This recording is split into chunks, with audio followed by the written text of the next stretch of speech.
Hey, everybody, what's going on? This is your man, Big B, Brian Hanley, and welcome to Steelers Almighty Scouting Report. Pittsburgh Steelers go on the road this week to take on the Indianapolis Colts. Going to be a real intriguing matchup. Look, the Steelers are riding high off of playing well last week against a very physical challenge from the Los Angeles Chargers, and they matched it. They physically, at the end, they were beating up the Chargers by the end of the football game. No doubt about that. Going against the Colts team. Look, the Colts started 0-2. They got a good win last week. I know the Bears aren't a very good football team, but it's the NFL, people. And if you watch that game at all, the Colts, yeah, they physically won that football game. They whipped them, and good for them.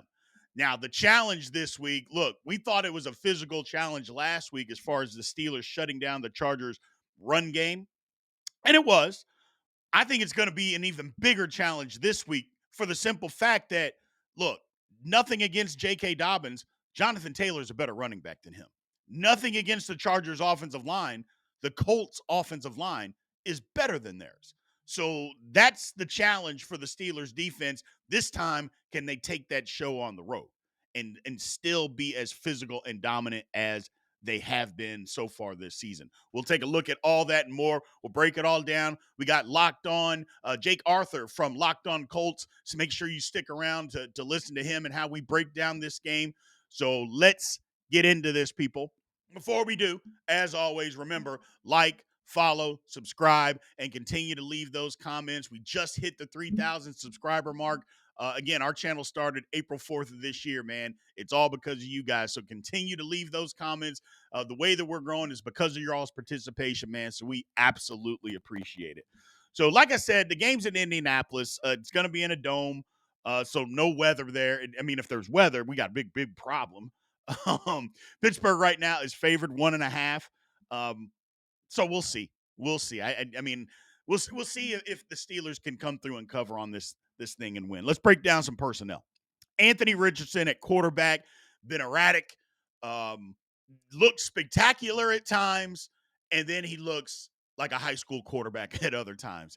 It's that type of drastic changes within his play. And I'm not exaggerating. He has looked like the best quarterback in the league on one throw, and the next throw, he looks like a high school quarterback that has no idea what he's doing.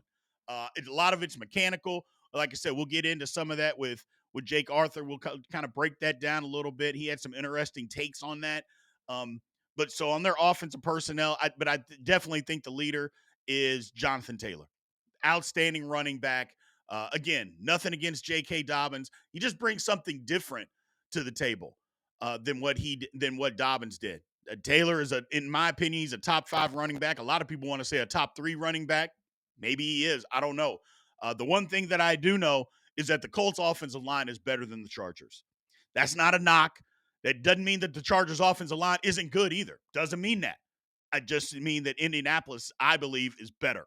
So the Steelers got their hands full there. As far as defense, now, this is kind of where the Colts, I mean, look, they can rush the passer. They can absolutely rush the passer. Latu, I hope I'm pronouncing his name right. If I'm not, I 100% apologize. But he's a big time pass rusher. I know he's a rookie, but he can get after the quarterback. And for the most part, the Colts can get after the quarterback. But the Colts are banged up in the secondary. Lord have mercy, they got injuries. And DeForest Buckner, maybe their best defensive player, he's out. He's on the IR. So the Colts defense is a little banged up right now. The one thing, they can't stop the run at all. 31st in the league against the run. And teams have taken advantage of it. Now, the last game against the Bears offensive line's terrible. Colts took advantage of that. They didn't allow them to run the football, so good for them. But yeah, it's been a struggle to start the season. Now numbers can change and average out, but to start the season, the Colts offensive line not offensive line. I'm sorry, Colts defense has not been very good. They have not been able to stop the run at all. So we will see what happens in that facet. The Steelers are going to try to run it, and the Colts haven't been good at stopping it. So we'll see exactly what happens there. Let's go to some of these matchups. Now, strength versus strength. Um, the Steelers front seven against the Colts offensive line. Yeah, I want to see it because the Colts are going to try to run the football. That's what they want to do. They're going to try to establish the run. And the Steelers, as we all know, they want to shut down the run. They want to stop what you're trying to do. I mentioned it before, and I think it's worth mentioning a lot. The Colts offensive line is pretty good, people. It is. I think one of the things last week, Cam Hayward literally just dominated the football game inside. Well, the inside guys from the Colts are pretty good, led by Quentin Nelson, who's back to playing like Quentin Nelson. I just he's one of the premier guards in the National Football League. So we'll see exactly what happens there with that matchup. But their interior, like last week, the Chargers' interior wasn't near as good as what their tackles are. Now, the Colts have good tackles as well, but their interior guys, I think, are a little better. And so it's going to be a challenge when they try to run the football, especially in between the tackles for the Steelers to be able to stop them. Strength versus weakness. Look, I mentioned it earlier. The Steelers running offense, which is 12th in the league, the Colts run defense is 31st. So if the Steelers are trying to win this game, look, last week Justin Fields had to do it because the Chargers just said you're not going to run it. Well, Justin Fields had to go make some plays for them to be able to run or throw the football for them to be able to win. And then it eventually led to opening up something in the passing game. Well, look, if the Steelers can't run it on this Colts defense, that's a problem. That is just a problem. They should be able to do it. Again, it's the NFL. Colts defenders get paid too. So do their coaches. So things can change. So you don't want to say it's just a guarantee. But from what we've seen this season, the Steelers should be able to move the football on the ground if they choose to do so.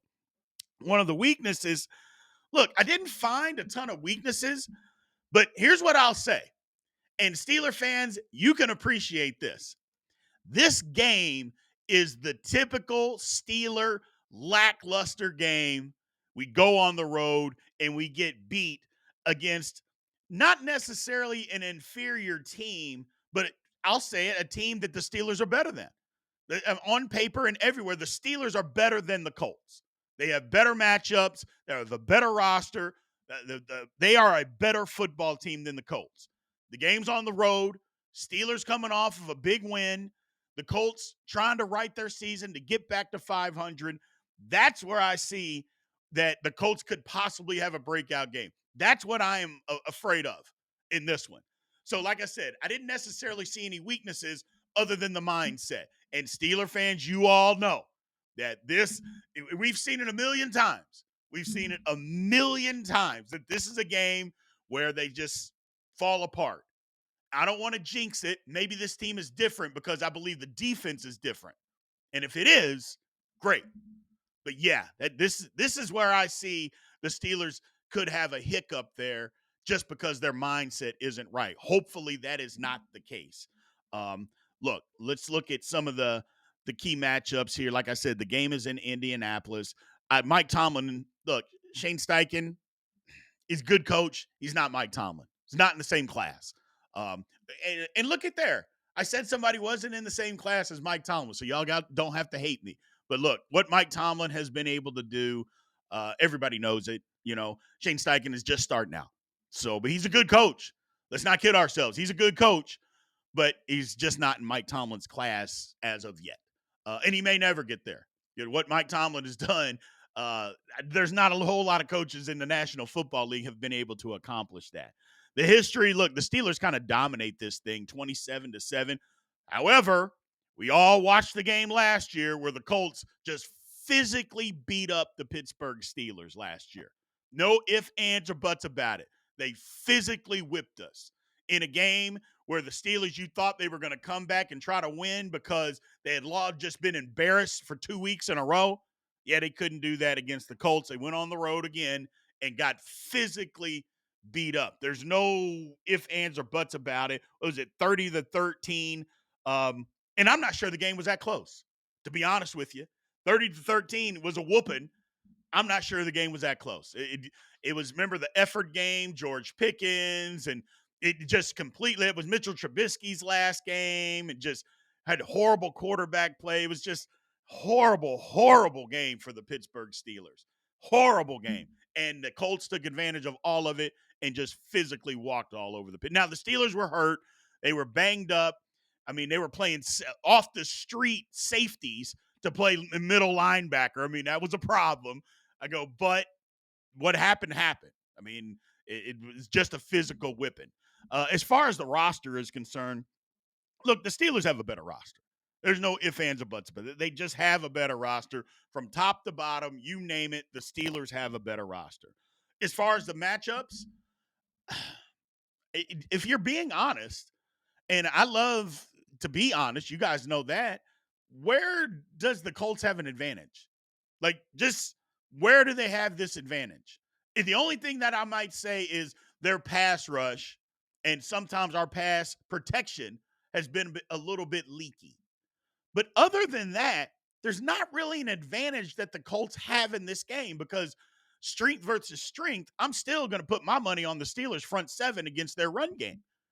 And Anthony Richardson doesn't scare you. I'm not saying he's not capable. I'm not saying that at all, but he definitely doesn't scare you.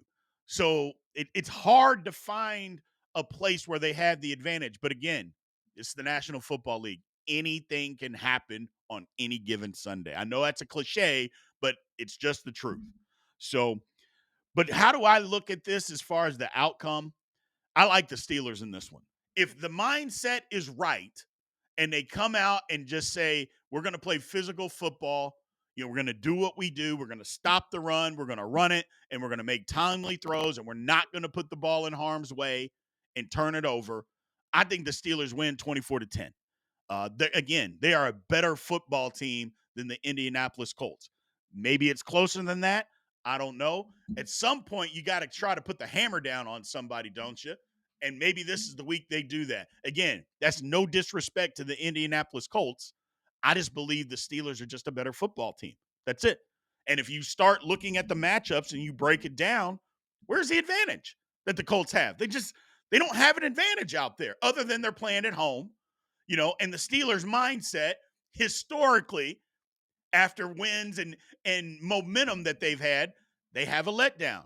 If this team is different, the Steelers are winning this football game, and it doesn't necessarily have to be close, people. It really, really doesn't. So, look, we're going to bring in my man Jake Arthur coming in from Locked On Colts. Had a great time talking with him. He breaks down. He knows everything about the Colts. Remember, if you guys or any Colts fans that happen to come up on the algorithm when we show up, make sure if you're not already subscribed to them, make sure you go and do so. But we're going to bring in Jake now to break down this Colts versus Steelers matchup. All right, so now we are bringing in Jake Arthur from Locked On Colts. He is going to talk to us a little bit about what's going on with the Indianapolis Colts right now, maybe what they're looking forward to with the game. Jake, how are you doing today, my man? I am awesome. Thanks for having me. How about you? I am doing well. Thank you for giving your time to come on Steelers Almighty, man. We really do appreciate you. Yeah, of Um, course. Thanks for having let's me. just dive into this real quick. So, right now the Colts sitting at 1-2. From the outside looking in, if you just do that, it kind of seems like even though the Colts maybe not have played maybe as great as what they wanted to, it kind of seems like they gave a couple of those football games away per se. Yeah, this is a team that is just kind of scratching for consistency and an identity right now. They again they've only won one game, but the successes they've had in each week have looked different, if that makes sense. Mm-hmm. Week one, obviously, Anthony Richardson kind of set the world on fire with all those highlight throws. They've still been kind of dependent on the big plays because the run game wasn't really there in week one. Mm-hmm. And then the run game is now here as of week two. But now in the passing game, it's kind of boom or bust. Anthony Richardson has the highest average depth of target in the league. He's getting the ball downfield more than anybody, but that's what also leads to like the 49-50% completion percentage. Josh Downs getting back in the lineup as of last week should definitely help with more of the layups for Anthony right now. Mm-hmm. He's shooting a lot of threes, so to speak. Right. But Josh Downs is his guy that kind of builds the bridge and keeps the chains moving. And I think he really needs that. Obviously, everybody thinks that's Michael Pittman Jr., which normally it has been. Mm-hmm. Pittman has been like the ball dominant guy throughout his career ever since about 2021. But Downs and Anthony Richardson have a really strong chemistry. So Downs, this being his second week back from a high ankle sprain that he suffered during training camp, I think we're all kind of hoping that that kind of helps level Anthony out a little bit because it's very boom or bust right now. Like when it works, it looks great, but there's a lot of really easily missed throws and also opportunities for him to run that I think he's bypassing. To get the ball, to a receiver that's open, but then the throw just isn't a very good delivery, and then that's when you get some turnovers and this whole team is just kind of looking for like some consistency. They need to play all together as one because right now it's just like a couple areas are playing awesome this game and then they're terrible the week before and then Right. you're not getting a lot of all over team performances yet. Gotcha. I'm going to stick with Anthony Richardson just for a quick second. You mentioned the inconsistencies on what he's doing. Is it mechanical? Is it confidence? Because that's always kind of been his knock is that he wasn't the most accurate guy. Hmm. But then you see, like you said, the boomer bust type of stuff. You see some throws, you're like, nobody else in the league is making that throw. So is it mechanical stuff? Or is there some other type of flaw that's keeping him from being that consistent, 60, 65, 70% passer that you need to be? No, it almost seems exclusively to be mechanical and fundamental stuff. He's never lacking for confidence in his abilities to get the ball where it needs to go. And he himself said after the last game, because he was asked, what's the deal with missing so many just gimme throws? And he's Right. like, I just get excited. Not I want to get them the ball by any means. So you see a ton of like off platform throws by him. Rarely is he stepping into a throw and delivering it cleanly like you would see if he was doing routes on air or something. It's always fading back or like he's never just square and delivering the ball like a coach would want it to be done. It's always being done in some manner that's athletic, if you know what I mean. You'll definitely see what I mean on Sunday. Um, but he's just got to settle down. Like Right. he's so very capable making every throw. He just has got to chill out. You'll see. It's not necessarily that he's got like happy feet or anything, but he makes the routine look more difficult than it needs to. Gotcha. Which can be a problem. Hmm. But trust me, I mean, the Steelers have seen their fair share of quarterback issues over the last couple years. It may have settled down with Justin Fields. We'll see as the season progresses here. Hmm. Flipping over to the running game, you mentioned it wasn't there necessarily week one, but it's kind of gotten back on track a little bit. Are the Colts leaning on Jonathan Taylor a little more than what they anticipated right now, or is this kind of what the coaching staff really thought they were going to be getting from him this season and that offensive line? No, I think they always had big plans for him for the season overall, but it really wasn't until last week that they got it looking how I anticipate they want it to. Week one, it just wasn't there for whatever reason. Houston had a good game plan to stop the run. Jonathan Taylor and the line weren't necessarily. It didn't look like they were playing off each other well. Right. But then Taylor ran for over 100 yards against Green Bay in week two. But then they kind of pulled the plug and he didn't get in the game in the fourth quarter because they had to pass. And he just was not their guy that they wanted to throw in for that. But then last week against the Bears, I think it was 23 or 24 carries, another 100-yard game. Mhm. And then they used Anthony Richardson and Jonathan Taylor on the ground to really put the game away. Right. And that is what I think they want the recipe to be all the time. I think they would like the offense to be very run based and then almost be like a souped up version of what Pittsburgh's got going on with Justin Fields. Fields seems to be taking what the defense has given him. He's completing 70% of his passes.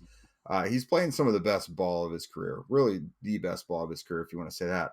I think the Colts would like Anthony Richardson to be playing a bit like that as well, or the offense to be looking more like that. Um, but yeah, there's just a lot of erratic stuff going on when the run game is not happening. Right. um, but yeah, I think a high powered version of what the Steelers are showing is what the Colts would probably like the offense to be. Gotcha. So, I mean, they got the victory last week, and you mentioned some of the inconsistencies that they've had. I'm guessing that was. I mean, I don't want to say. I mean, it's so early in the season, Jake, to say a must-win game, but Hmm. going 0-3, it makes it more difficult, obviously. Yeah. But so, how bad did the Colts need that win last week, just for confidence alone? I'm thinking they probably needed that game. Yeah, they did. Because I mean, weeks 2 and 3 were against NFC North opponents, so could not really hold less. It wasn't that big of an issue if they Right. dropped games to NFC North opponents. But being 0-3, really, record is the main thing that matters. That puts you further away from Houston if Houston were to keep winning. But again, like you said, confidence. Like your team has got to know that you are capable of winning in different ways. And I think a really encouraging thing for the Colts was they won last week and they had control of the game pretty much throughout. It wasn't really a blowout, but they were pretty much in control the whole time. And really everything else besides Anthony Richardson looked pretty good. So they got a win against a not great team in the Bears, but they Sure. got a win while their quarterback had probably the worst game of his career.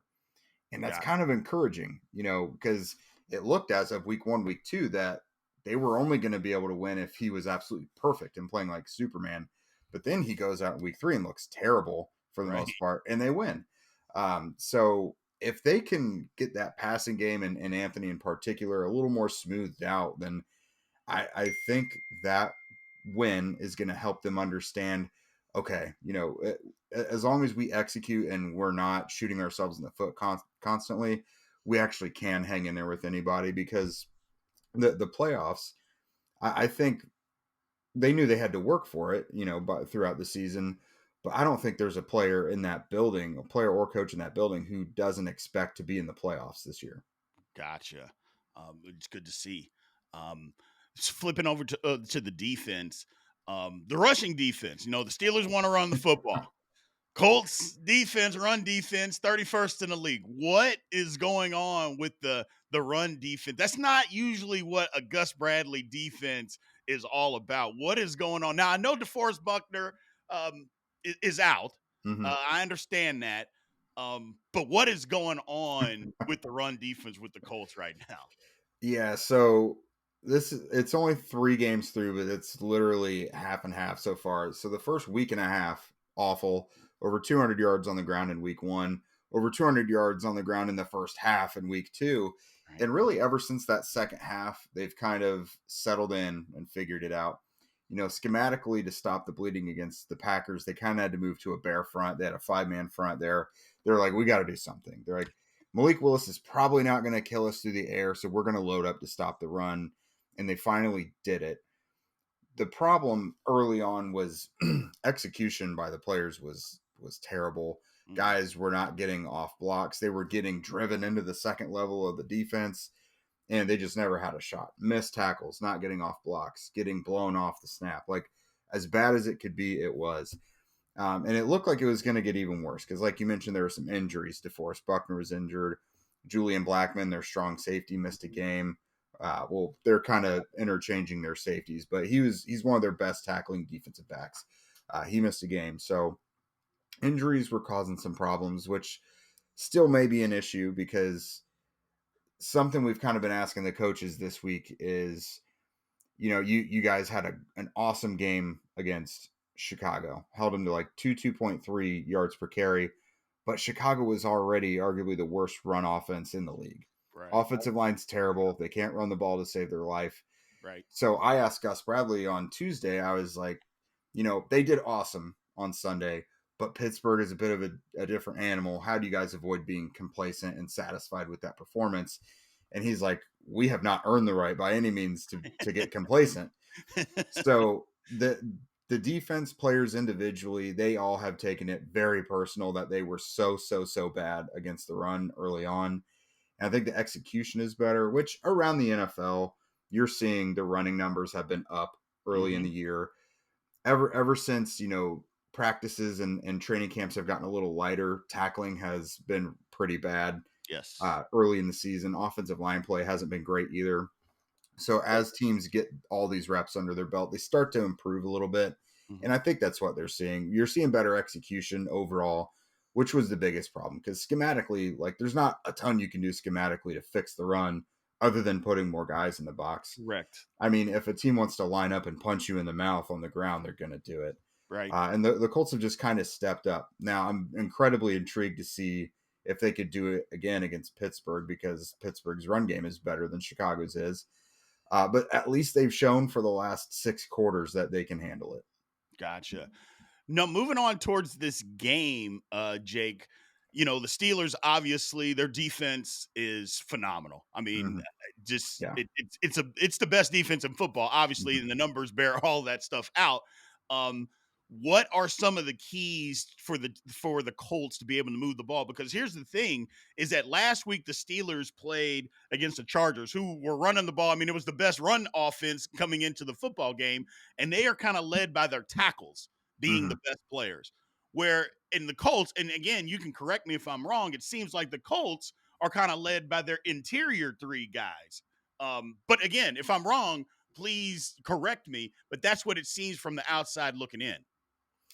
It's a little bit of everything. They've got a really strong offensive line. I mean, obviously Quentin Dude. Nelson is Quentin Nelson, and he's back to playing like himself. But Bernhardt Ryman and Braden Smith are two pretty good tackles. Ryan Hmm. Kelly's a good center, and Will Fries is playing out of his mind as well. The right guard, him and Quentin Nelson, I think, are two of the highest graded guards right now on PFF. So everyone's doing their part. There's really not much of a weak link on the line right now. With that said, this is an incredibly tough defensive front that they're going to face. You know, they faced a tough one in Houston week 1, and, you know, it looked about evenly matched. That's probably one reason why the run game didn't get going so well in week 1. So I don't think the Colts offensive line is going to look as dominant as it did in, you know, weeks 2 and 3. Hmm. I think they're still a very strong unit, and they're going to have their high highs in this one as well. Right. But it's going to be a slugfest. Like it's going to be a rock fight in this one. So I think for the Colts, they're going to want to try to establish the run, which duh, Pittsburgh knows that as well.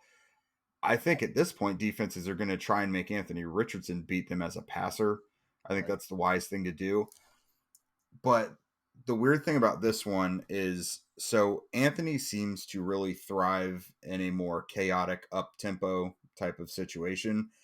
And, you know, if Pittsburgh's pass rush is getting after him and everything and flushing him out and forcing him to run more often or forcing him to make these kind of off script downfield throws, that may work into his favor.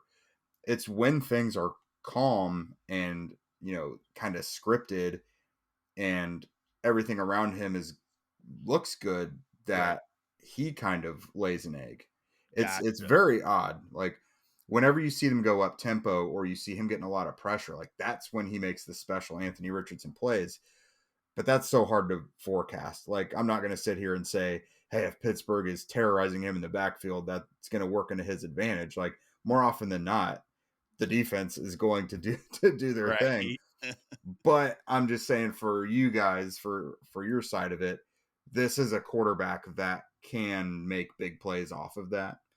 Okay. And I think they're gonna have to get some special Anthony Richardson plays in this game for them to win. I talked to Chris Carter from the Locked On Steelers Hmm. show yesterday, and he mentioned the Steelers have given up a couple touchdowns through the air on blown coverages, and the Colts have taken advantage of that as well. Alec Pierce has like 3 catches over 40 yards this year.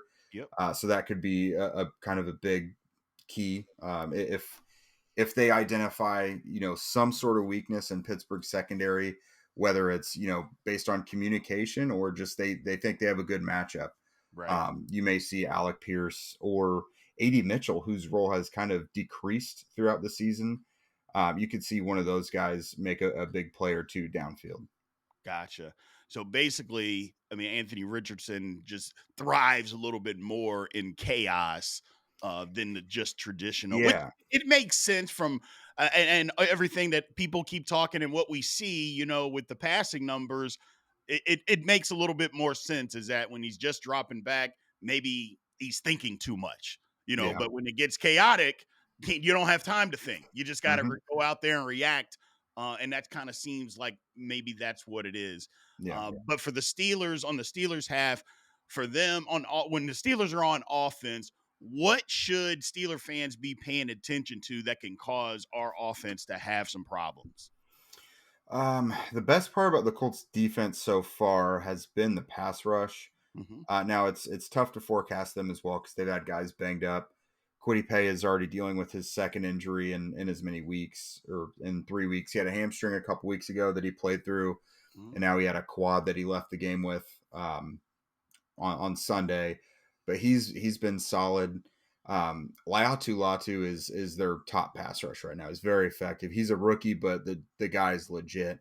I talked to his personal position coach before the season started, and he agreed, and there were people even told him, Latu kind of reminds them of TJ Watt in terms Okay. of just they have unteachable mobility, like the way that they're able to slip blocks and get around blockers' hands and stuff. Right. Like Quiddy Pay said that Latu moves like water, if that makes sense. Just Okay. like there's no structure to it, like he's I just got so it. slippery, and that's one way TJ Watt has become so incredibly effective. So Latu kind of had a game sealing play last week. The Bears were backed up in their own territory. I He remember. just Right. crashes the edge and makes Caleb Williams fumble, and the Colts pick it up, and that was all she wrote. Mhm. So I would keep an eye on the pass rush. Taekwon Lewis is a good rusher. Latu, Pay, Dio Adengbo. They are banged up, which is a problem, and again, like I said, makes it harder to forecast their success. But they got some guys that can get after you in the pass rush. The secondary, not great. They've got some capable guys back there. Kenny Moore has missed both days of practice. That's their best corner. Mhm. So we'll hopefully he can play. Julian Blackman is a playmaker at safety as well. Him and Nick Cross have been kind of interchangeable between free and strong safety. But they're just banged up, man. It's Right. tough. It's Yeah. hard to say what's legitimate and what was just guys getting up and having some pride after starting 0-2. Sure, sure. A guy that I was disappointed that got hurt, Julius Brents, just because I went to Kansas State, a Yeah. Kansas State guy, he got hurt. I thought he was starting to come on. At least it appeared that he was starting to come on. And then, Hmm. I know they haven't technically said he's going to be out for the season. At least I don't think. But everything that I've heard, he's going to be out for the rest of the year. So, Yeah. I think he is. I think the soonest he was going to get back was about Christmas. right, I haven't really heard that they're planning on him getting back, and they may right, not even want to rush him at all because he's never been 100% since they drafted him. yeah, He's just kind of he's one of those guys that's always dealing with something. So if he could just get fully healthy, and we'll try again next year. We'll see how it goes. But no, that was a huge loss because they were already really thin at corner, and hmm, he was their top outside corner, right. a physical guy with good ball skills, and yeah, tough loss for them. Gotcha. Well, Jake, I hate to do this, but I got to put you on the spot. Who Mm. wins the game on Sunday? Gosh, this one could come back and bite me, but I see it going a little bit like the Bears game. Obviously, the Steelers are better than the Bears, but I think it'll be low scoring. I'm gonna depend on the Colts to actually kind of show up in this one again, like they did last week. But I had it being 20-16 Colts. Okay. I think we've seen more of Justin Fields in his career being erratic than we have playing solid. Which maybe this is him turning over a new leaf, and this is who he is now. Um, but if the Colts are able to actually get after him and make things hectic for him because they do have a good pass rush, then maybe he kind of reverts to some of the stuff we saw in Chicago. And Gotcha. so if they can force him into enough mistakes, which that was a big factor in them beating Chicago, was they forced Caleb Williams into like 3 turnovers and sacked Mhm. him 4 times, I think. Um, then I think that'll be the difference. I think it's going to be low scoring. I don't think either offense is going to have like a huge upper hand. Mhm. The biggest thing that worries me though is like if Pittsburgh's defense or special teams comes out and makes a couple X factor plays, like if they capitalize on some of Anthony's mistakes and take it back the other way for 6, that's when those games can become so just out of hand. that's how it becomes a blowout. Is if the defense gets in on the party as well. Um, I'm gonna have faith in the Colts that they can win a close one, but again, I could just as easily see it being like 30 to 14 Steelers. But Gotcha. if the Colts do what they're supposed to, I think they win a close one. Got it. Well, Jake, again, man, we want to thank you for taking the time for being on the show today and kind of giving us the Colts scouting report. Let everybody know exactly where they can find all the stuff that you are involved in. Yeah, absolutely. And thanks again for having me. So I am one half of the Locked On Colts podcast. We're Monday through Friday and right after the games as well. Putting stuff out all the time. Hopefully we can be your one-stop shop for Colt stuff. Absolutely. We appreciate it. Thank you. And then good luck on Sunday, my man. We appreciate you. Yeah, thanks, man. You too. All right. Thank Jake again, Jake Arthur from Locked On Colts for joining us, man. Again, everybody, if you haven't already, please make sure you go there and subscribe to the Locked On Colts channel. We appreciate Jake for giving us the time to come on our scouting report with us. Like I said, people, I just don't see where the Pittsburgh Steelers don't get me wrong. They can lose this football game. I don't see where the Colts have any advantages anywhere. And I'm really digging in to try to find where they have advantages. Doesn't mean they won't score any points. Doesn't mean they won't shut down some of the stuff that the Pittsburgh Steelers are trying to do. It doesn't mean that.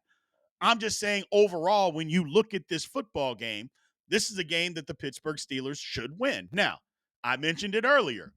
Historically, the Steelers, when they are this much of a favorite, and I don't mean necessarily by point spread, but when you look at matchups, when they have such a dominant situation, it doesn't always turn out that way for the Steelers, man. It seems like the Steelers play well against the teams that are good.